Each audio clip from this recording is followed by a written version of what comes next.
Well, hello and welcome. We are the plenary panel on well-being. We're going to discuss how we can measure the well-being of a city. We're taking into account the movement for municipalities around the world to take a more holistic approach to their policies. And we're now in an era when urban lifestyles and patterns are changing people's sense of belonging in a community. So we're asking how cities and city authorities and urban stakeholders can actually measure well-being. We're going to look at the effect of urban tech, new projects, and what we can learn from other cities who are adapting in their changing populations. Let me introduce our panelists first. Right here next to me, we have Newsha Ghaeli, project lead, Senseable City Lab, Massachusetts Institute of Technology. Newsha Ghaeli explores the future of cities through the transformative power of technology. The Senseable City Lab is a group dedicated to understanding cities through advancements in big data analytics, data visualization techniques, and increased computing power. Newsha's focus is the creative application of sensor-based technologies in urban systems to generate new data streams. Hello. Hi, thank you. Next to her, we have Geert Houben, founder and CEO of Cubigo. Geert has graduate degrees in computer science and business economics at Hasselt University in Belgium. And Mr. Houben co-founded with a primary care physician, Cubigo, a mobile platform with convenient access to healthy aging services. In 2014, he was nominated as Young Entrepreneur of the Year, and just recently, Cubigo was selected by Black Box, powered by Google, for their exclusive Silicon Valley bootcamp for foreign founders. And next to Geert, we have Professor Hiroo Ichikawa, Executive Director of the Mori Memorial Foundation. Professor Ichikawa is currently Dean at the Professional Graduate School of Governance Studies at Meiji University in Japan. He majors in urban policy, urban and regional planning, and emergency management, and he's been appointed as chairman and committee member of Japanese national and local governments such as Urban Planning Council. And right at the end, we have Sanyal, economist, writer, and visiting fellow, IDFC Institute. He is an urban theorist as well and best-selling author, and he was named Young Global Leader 2010 by the World Economic Forum. He currently serves as a member of the Future City Committee of the Singapore government that is creating the roadmap for the city-state for the next 15 years. So welcome all of you. Thank you. I'm going to ask a question to all of you first. How should we define well-being? Not all at once. Well, my view would be that perhaps one needs to be a little careful about having a very hard, objective view of what well-being means. Once you cross the very basic idea of well-being as in security or sanitation or something like that, well-being means different things to different people, depending on the level of economic development, the culture of the city, the role the city plays in the national life of the country in which it is based. So I think I would be very careful, other than for very basic things, as I mentioned, to take a very objective view of well-being. I think it's a very subjective thing. It can be measured, but one needs to be very careful about how one defines it. Okay, Yes. I'd like to introduce the how to evaluate the power of city. And the livability is one of the important issues for the cities, but still we have to understand the comprehensive powers of cities. And our foundation already started to evaluation of world major 40 cities. What kind of measure, what kind of power they have. And in this ranking system, we call Global Power State Index, GPCI, we have 6 urban functions, such as economy, research and development, cultural interaction, livability, and environment, finally the accessibility. Among 6 functions, livability is very close to the evaluation of well-being today. In this livability part, we are using 14 indicators to evaluate, such as the satisfaction level of employees, working hours, or openness and fairness of the society, some others.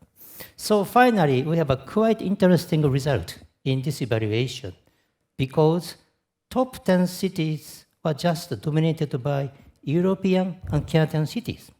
Top city is Paris, second is Berlin, and third is Vancouver. and fourth is Vienna, and Toronto has a seventh. Sorry about Montreal. We have not Montreal, but next year I have to expect. So this is one topic. And when compared to the mega cities such as London, New York, Tokyo, it's getting down. This is one idea. Another idea in this GPCI is we have another method to evaluate power of city from the viewpoint of 5 types of people, such as managers, researchers, artists, and visitors and residents. So within the 5 kinds of these people, managers and residents, very interesting. In case of managers, they prefer London, New York, and Asian cities such as Singapore, Shanghai, and Beijing. This is one topic. In case of residents, it's different. Well, including European cities such as Berlin and Frankfurt. So within these kind of evaluations, we have to find what kind of well-being is good for different type of people. These are our findings as a starter today. Well, in 2015, London scored the highest in the GPCI index. Why were they the highest? Well, because the Olympic Games in London had more power. Until that time, New York was the top. But in 2012, it's replaced by London now. And after that, still London is getting up now. So this Olympic game was quite a good point for London to make up the power. Because you also talk about magnetism and how cities can increase their magnetism or their attractiveness to others. And the Summer Olympics, it turns out, actually did that for London. Yeah, that's right. They have more visitors, more investors, and finally they understand the fascination there. And also the London government started so many kind of developed now. It's quite good matching now happen there. We'll have another discussion about Olympic Games and cities after I have some stories to tell you. But first, let's start with Newsha. How your domain is urban tech, how can urban tech impact well-being in cities? Yeah, it's actually interesting when we talk about urban tech and the digital revolution in general, because in the early 1990s, scholars really speculated that the digital revolution was going to kill cities. Due to increased personal computing, distributed production. People like George Gilder famously said that cities are leftover baggage from the industrial era, and we are headed for the death of cities. But actually, cities have never really prospered as much as they are today. And over the past decade, a big part of this is that we've seen this emerging suite of like miniaturized sensors that are embedding themselves into our urban environment. And these sensors are generating a massive amount of data. Just to give you an example of how much data our cities are generating today, from the dawn of humanity to 2003, we generated about 5 billion gigabytes of data. So that's the Bible, every work of Shakespeare, every work of art is all within this 5 billion gigabytes. And today we're generating that same amount of data in only 24 hours. And this is because objects are increasingly talking to one another. So as this is happening, we're afforded this opportunity to make really, really smart decisions.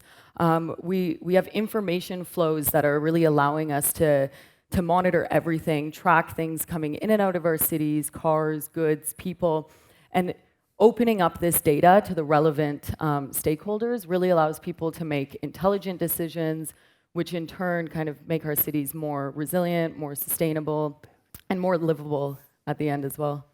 Well, we have many cities around the world now, including Montreal, asking for more open data from their municipalities, from their governments. What potential does that have in improving people's urban experience and a city's livability? So I think one of the main things that we do at our lab is we partner a lot with industry, so either civic partnerships or industry partnerships, where companies are actually giving us data. We work with a lot of telecommunication companies as well as banks to give us kind of financial transaction data to understand human behavior. And what we do is when we do our analytics, we actually open it all up for the public. And what we aim to do through that is to actually allow people to see the impact of the decisions that they're making. So if we're opening up transportation data and mobility patterns, people can actually see the impacts of their transportation decisions and then begin to understand that driving their car, for example, every day is what's really causing congestion in cities. And so I think similarly, once cities begin to kind of open up their data and allow citizens to really engage with it, people can begin to take ownership of their decisions. Geert, what steps do public authorities have to take to foster innovation in well-being then? Well, I'm sitting here with the head of the older adults and the seniors and trying to defend their rights and also to look what their future will be in the cities of tomorrow. What we see there is a big divide in the startup world of young millennials creating all kind of stuff, products, services, and applications, and the older adults themselves. So why, for example, can't we think about a model where we have a senior home or retirement home or an assisted living facility inside a city where we just not put older adults, but also create a space for startups where they can create new things and mingle with these seniors in some kind of a co-creation mode. We are working out that idea with Aging 2.0, which is an organization in San Francisco. And this is really a lot of things to do about how can we make these products for seniors adapted to their needs, and there is a big challenge. So I think that local governments especially has to set the frame there. And one example, when one of the most famous investors of Silicon Valley went to Russia and with a conversation with local government, and they asked her, what do we have to do to make a Silicon Valley-alike region here in Russia? She answered, get out of the way.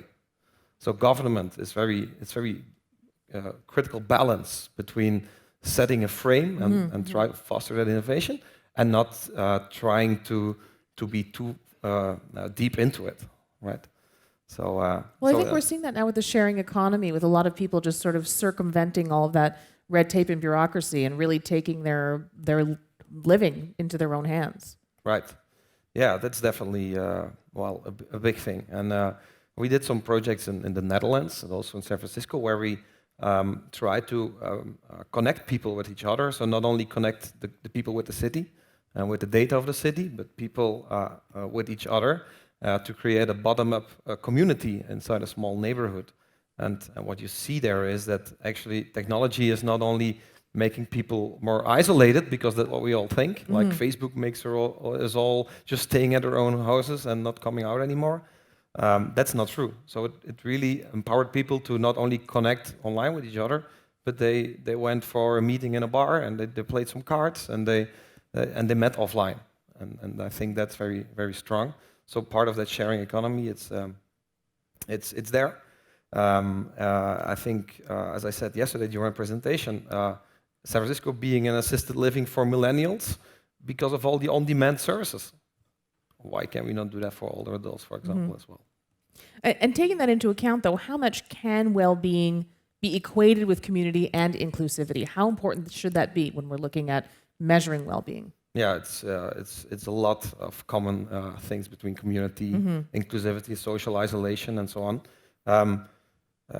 By the way, isolation is one of the biggest diseases among older adults, and it's underestimated. You cannot measure it. It's very hard. You don't have any medicines for that. And the only medicine for that is trying to create a community and peer support inside your environment. So yeah, very important. I think there is a big challenge to try to avoid isolation, loneliness, for people that probably have children that work outside their city, outside the country even. They don't know their neighbors anymore. They don't have many friends left. So how can we try to keep that group of people into our community? That's a challenge. This is probably a question for Sanjeev and for Geert.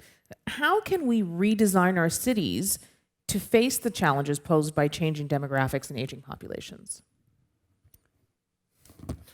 Well, first of all, I think there is not a lot of difference between needs for seniors in the city and needs for younger people.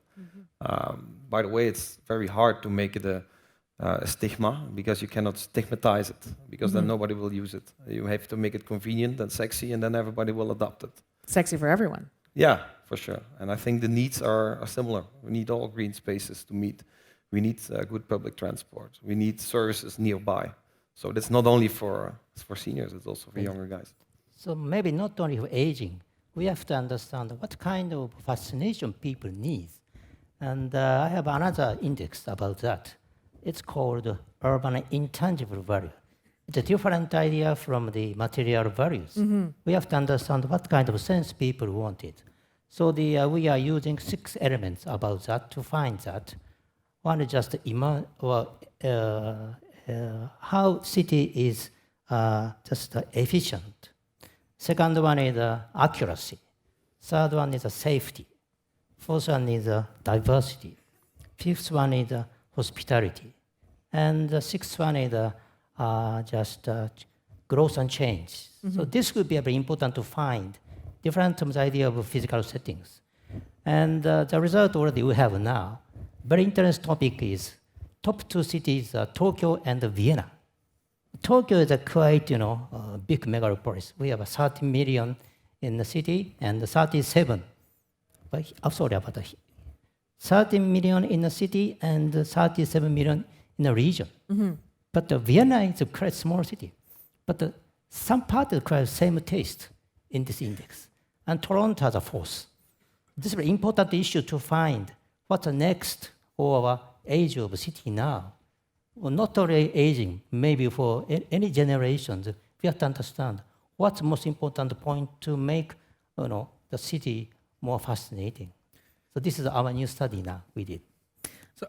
So I have a somewhat different view on this whole thing. Obviously, I live in Asia. There's enormous amount of churn going on. There are cities which are very young, like the cities in India. There are cities like Singapore, which are amongst the most advanced in the world, but are rapidly aging.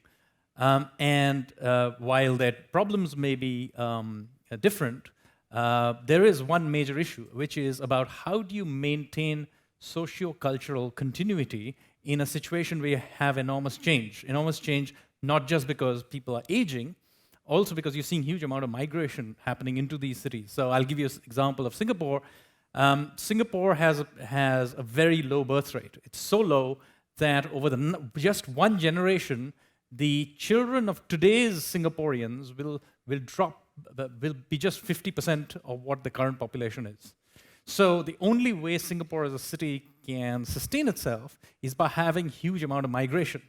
Now, this is not a trivial problem for a country because remember, Singapore is not just a city, it's also a country. So how do you maintain continuity? It'll collapse. So this issue about continuity is a very major thing. And great cities are able to maintain this over generations. So you have New York or London. Now, these cities have over hundreds of years churned many, many times. So, but there is a strong cultural sense of being a New Yorker or a cultural sense of being a Londoner, which is quite different from the passport you hold. And this ability of these cities to acculturize newcomers and maintain a certain continuity is a very important part that people forget. I mean, irrespective of who lives on Baker Street, Sherlock Holmes always lives there. That's a part of the continuity of that site. The universities play a great role. Museums play a great role. Local cultural oddities make a great part of this. So I think this is a very important thing that needs to be invested in cities in terms of building their individual personalities, because that personality is what creates continuity across generations, across people who are moving in different kinds of migrants and the existing population. Is that what you think would make a city livable for all age groups? Do you think that's important for all cities, or do you think for Singapore specifically? No, I think it's important for all kinds of cities, particularly cities which are seeing churn. Now, if you have a static city which is culturally homogeneous and not seeing enormous churn, that's fine. But if you are seeing cities, and most great cities do see enormous change and churn, then these cities need to think about how do they maintain continuity in an important. So yes, Singapore needs it in a certain way, but say in cities in other parts of Asia where massive migration is going on, these cities are rapidly expanding out. How do you avoid these cities all just becoming dry clones of each other? They would, Bombay needs to feel like Bombay. Yeah, you need to upgrade it and so on, but it cannot be another Delhi. Similarly, so Same thing. Shanghai has a certain personality, and that's an important part of what Shanghai is. And I think that it's important to invest in that.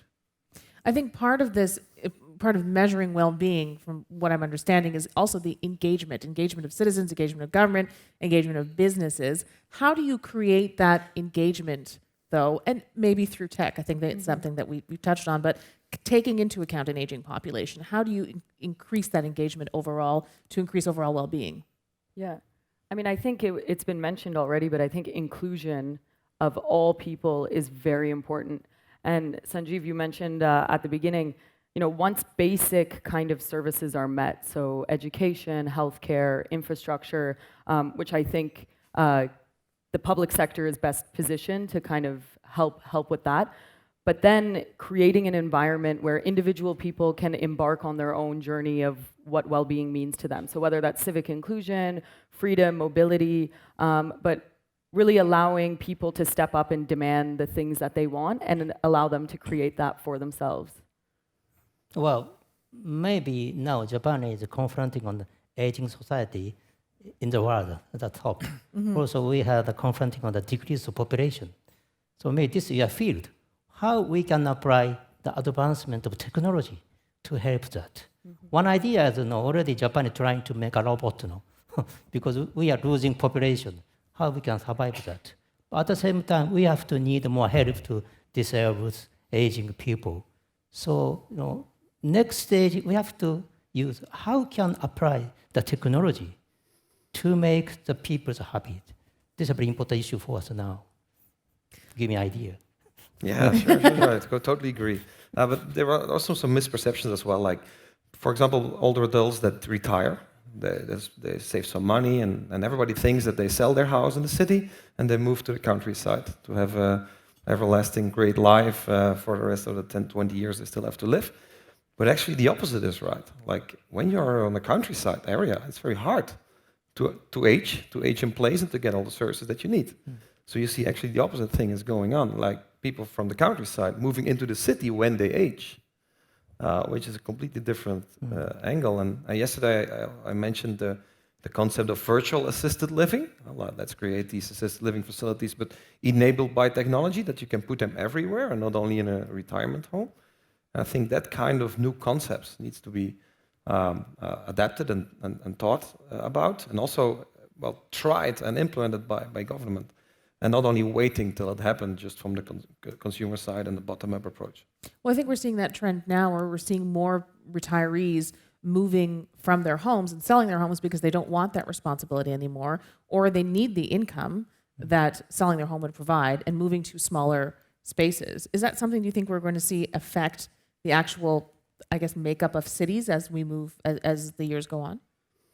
Well, that only urged the need of cities to adapt to this kind of population, which has maybe not many more needs than younger people, but still there are. Only related to healthcare services, which are more consumed by older adults, obviously, than by younger people. So yeah, there are some challenges in that. And by the way, the biggest reason, or the most existing reason that people move to a retirement home or to an assisted living is isolation, and it's loneliness again. So there we are again. So yeah. But we're seeing different models of that as well. I mean, it used to be that there was your home and then your nursing home, whereas now we're seeing retirement homes, retirement communities, spaces, more public spaces, specifically geared towards seniors. Are we seeing more of that on the urban front being created in cities around the world?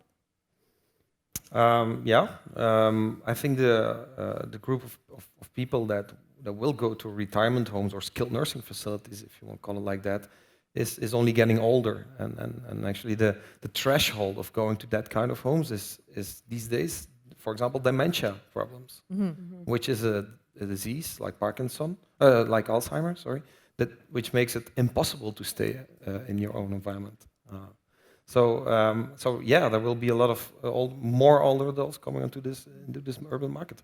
And also we're seeing the emergence of kind of new types of homes as well, like smart homes, once you get sensors in the floors, and makes it much more conducive for people to live on their own, at-risk individuals to live on their own. And I think that's kind of a new area that's just opening up, and it's going to start growing rapidly.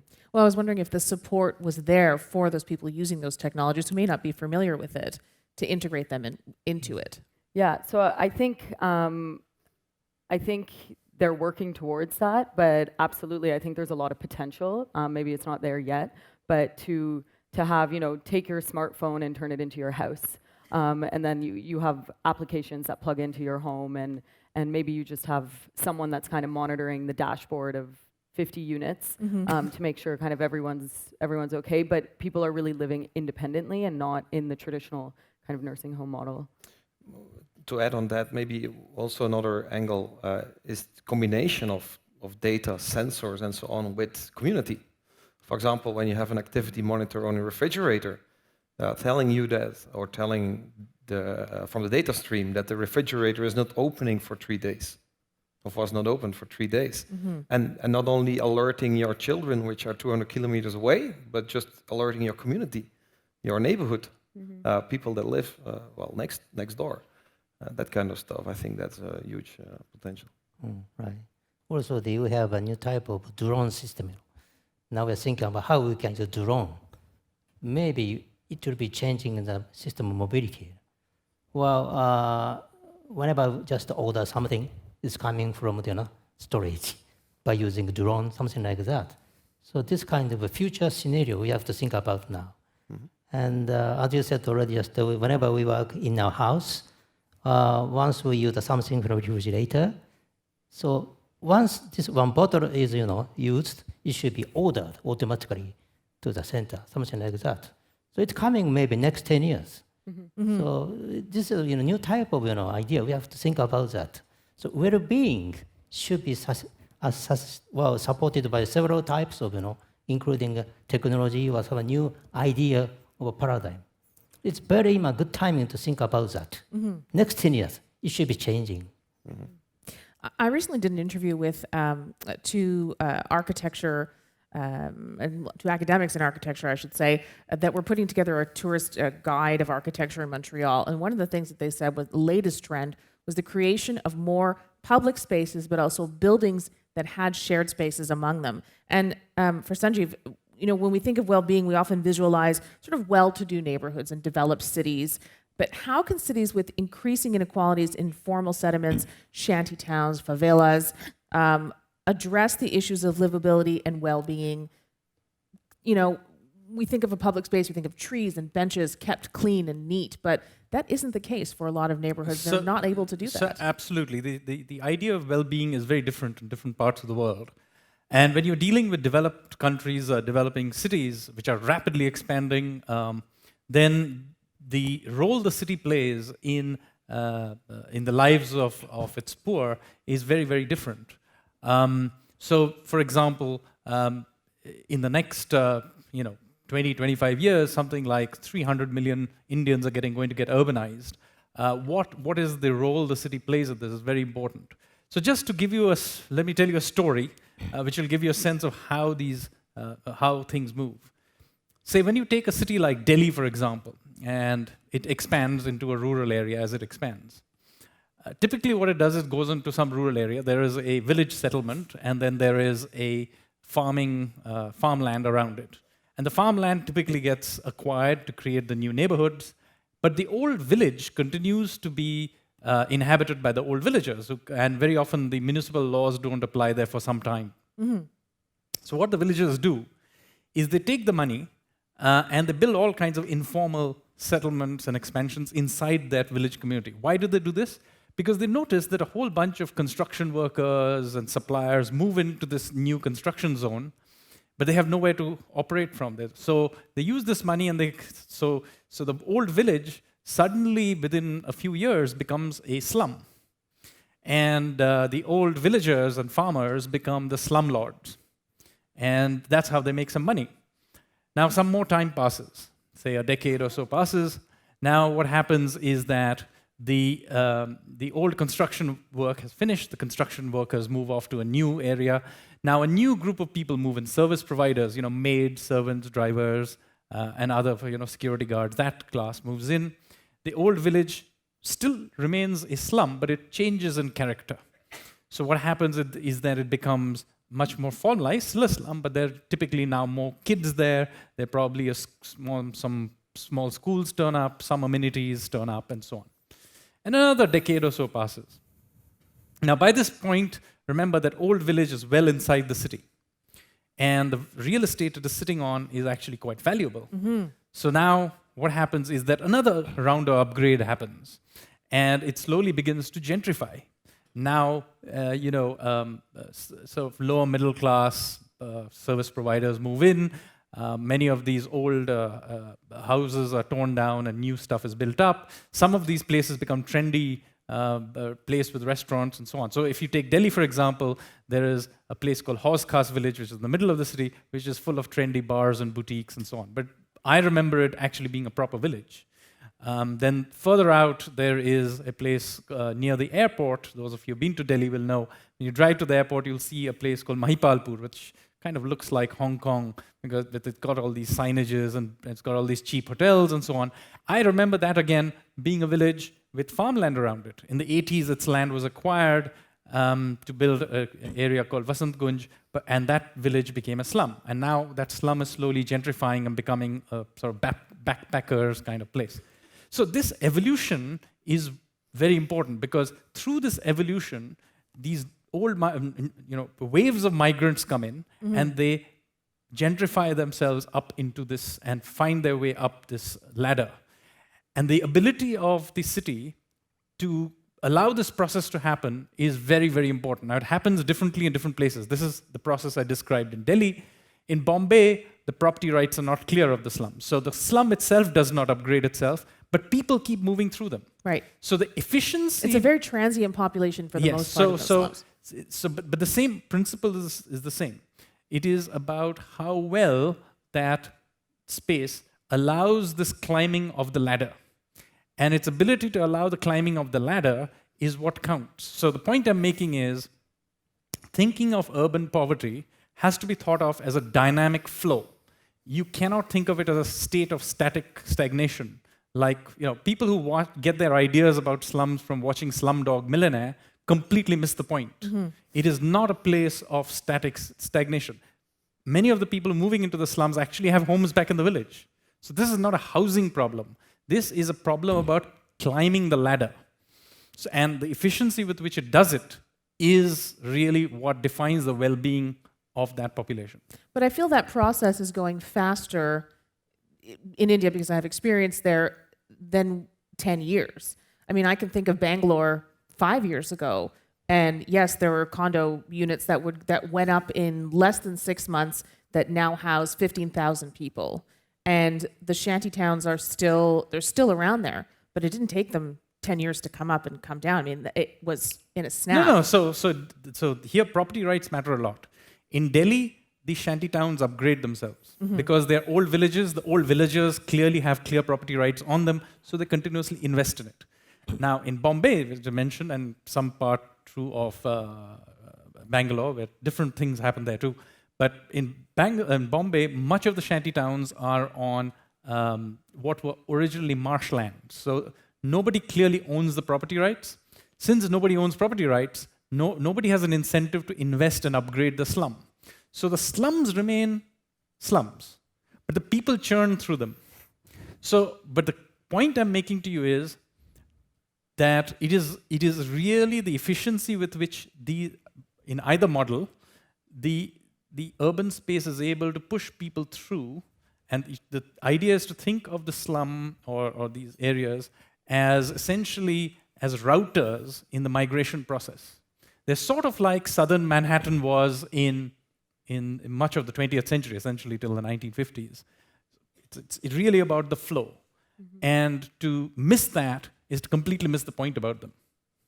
Is it up to the authorities to allow that to happen, the municipal authorities to allow that? I'm a big advocate is that you need to clean up the slums and provide basic services, but do not ever interfere with this flow. Much of so-called well-meaning interventions into these spaces very often stop the flow of people. Whereas that is what, it's like southern Manhattan. The generations of migrants moved into southern Manhattan, worked in the meatpacking district, etc., and then moved out, another generation came in. It's a fantastic. Now, yes, you want to upgrade some bit of it, invest in it, etc., maybe get rid of some of the worst of the deprivation, but do not interfere with this flow. Because a very important part of the well-being of the population is the efficiency with which this flow takes place. Now, if you, in the name of cleaning up the place, you mess with this process, then you're not adding to well-being. In fact, you're doing quite the opposite. There's a lot of points to debate within that in terms of the well-meaning efforts. I mean, yes, some of the well-meaning efforts are to clean up prostitution or the drug trade or. Well, I'll give you those one kinds thing. of Let me just show you how these things can work. India has, because its economy is expanding, a flow of people. This process that I mentioned is happening quite efficiently. Now, let's say we disrupt this process. Now, see what will happen.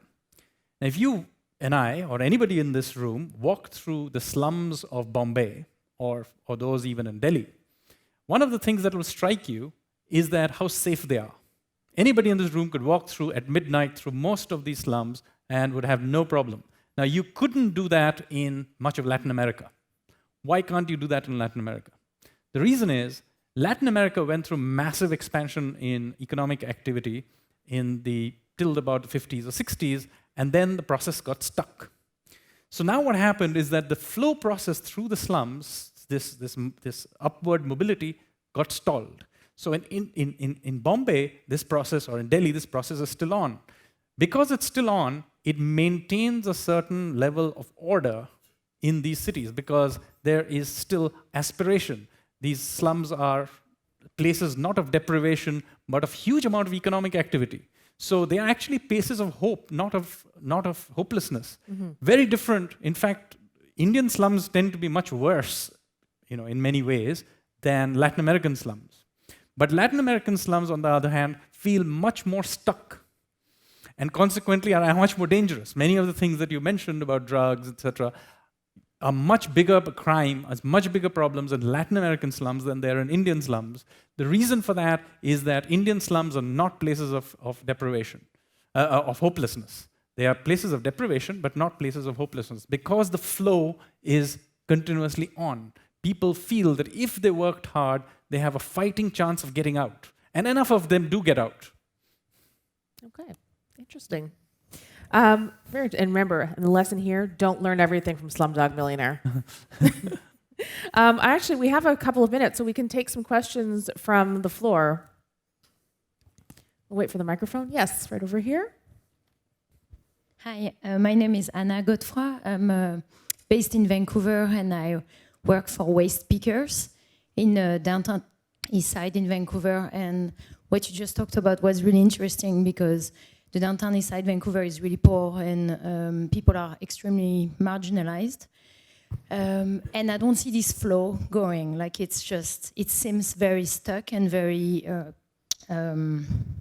it seems like people don't have this hope. Despite the fact that there is an informal economy that's quite interesting and thriving, and the city of Vancouver is supportive of that, which is great. So my question is, or just one more thing, is that obviously this area is being gentrified, like many cities in the world. And so I'm wondering, what do we do in that case, where we are in well-developed countries, rich cities, there's this striking contrast and gentrification then that can be good and bad at the same time. So I'm just wondering what you think. Well, it might be, we have to separate different topics in developing countries and already developed countries. Very different tasks there. Well, also the gentrification is a kind of important issue for any large cities. But generally speaking, the already New York and London and even in Tokyo, it's almost just solving the problem now. But on the other hand, in case of Indian cities, and different conditions. So some of ideas we can apply, but maybe very different paradigm we need to develop the city. In the city center, whenever you're trying to make more fascinating, well, you don't care about any kind of deterioration there. So it's a kind of steps every time. So in a large city in the world now, Of course, new immigrants come, they have a different culture, different style. But before accepting them,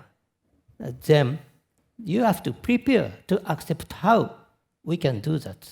So in case of Tokyo now, it's quite different type from other countries. We dump so many immigrants.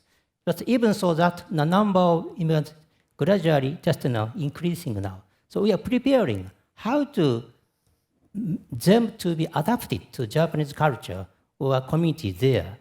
So it should be stepping. So maybe different from already you have a so kind of problem. So, but still we have to think about that.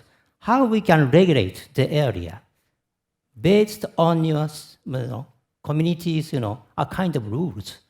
It's a very important issue to any countries, I think. I mean, I personally think that gentrification is a good thing in the social context of a country like India. Because typically what happens is that, as I mentioned, like, say, the old villages of Delhi, as they gentrify, who is the benefit? The old farmers who are the owners of that. As their real estate prices go, they go from being what were a generation ago poor farmers, they are now rich landlords. Why is that a bad thing? And the migrants who came in later on, many of them move up the value chain. They came in with their parents, but the children know a little bit of English. Many of them go and work in the call centers, and they have moved up into the middle class. I personally think this gentrification is a good thing in that social context. Mm-hmm. But I think it may be different in North America. Yeah, I don't know European enough cities. about North America, Right. but I'm just pointing out that when you see a deprived area, do not think of that deprived area and say Detroit, because the problem of Detroit is one of decline, whereas our problem is too fast growth. They are totally in opposite ends of the growth cycle. So what works in Delhi will not work there, and vice versa. Panelists, any other thoughts on this? I actually have a question for you, Sanjeev. You mentioned that the slums around Delhi are kind of going through right now maybe what Manhattan did in the 1950s. And actually one of the main reasons that kind of pulled New York out of that was kind of massive investments from the public sector to bring clean water into the city and remove waste safely from the city. So just massive investments from municipal government to kind of clean up the city. How would you suggest that happening in India now, or how is it happening, especially now? I mean, back then when this was happening in New York, the technological advancement that enabled this was asphalt rather than cobblestone. So how is now with kind of these huge advancements that we have with technology in India? So it's obviously haphazard. It's a big country. All kinds of things happen simultaneously.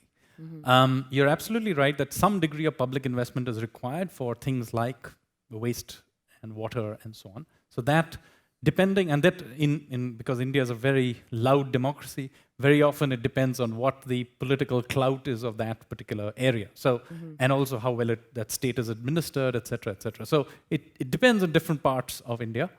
But yes, some public investment is needed. However, in the specific case of Delhi, the description I was giving, one of the key factors is clarity on property rights. Because essentially what happens is as time passes and this place becomes more prosperous, because somebody clearly owns that plot, that person keeps upgrading that plot. So, initially there's a village home and a barn or whatever, and then it becomes a slum-like tenement, and then it upgrades itself and upgrades itself. And as I gave you the example, some of the trendiest areas in Delhi now are former villages, maybe which were 30, 40 years ago villages, and now are trendy bars, restaurants. And they have strange urban form, because obviously they were villages, so there are narrow lanes going all over, but they are great, interesting for creating boutiques and restaurants and so on. But that doesn't happen everywhere. So it's difficult to give a standard answer, but few things are clear. Some basic infrastructure put in by public sector, and clear property rights which allow these places to improve themselves. Now, in Bombay, this does not happen, because nobody knows who owns the piece of land. I mean, technically it's owned by the government, but the government won't throw them out. So you actually very often need an outside intervention to get this going. One of the things that have sort of worked in some places is that the government goes to the slum dwellers, who are usually, low-rise buildings, and they say, we'll build a building for you and move all of you in here and release this land to do other things.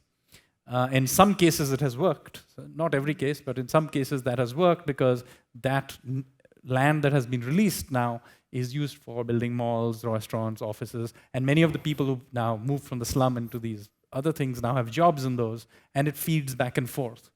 So you get a self-reinforcing dynamic. So there are many things, but the key point here to make is always think of it as flow. Because if you do not do this and you have a static view of the matter, then you will miss the point about urban poverty. Well, we have to keep the flow going for the day. So I'd like to thank our panel for joining us today. Thank you so much.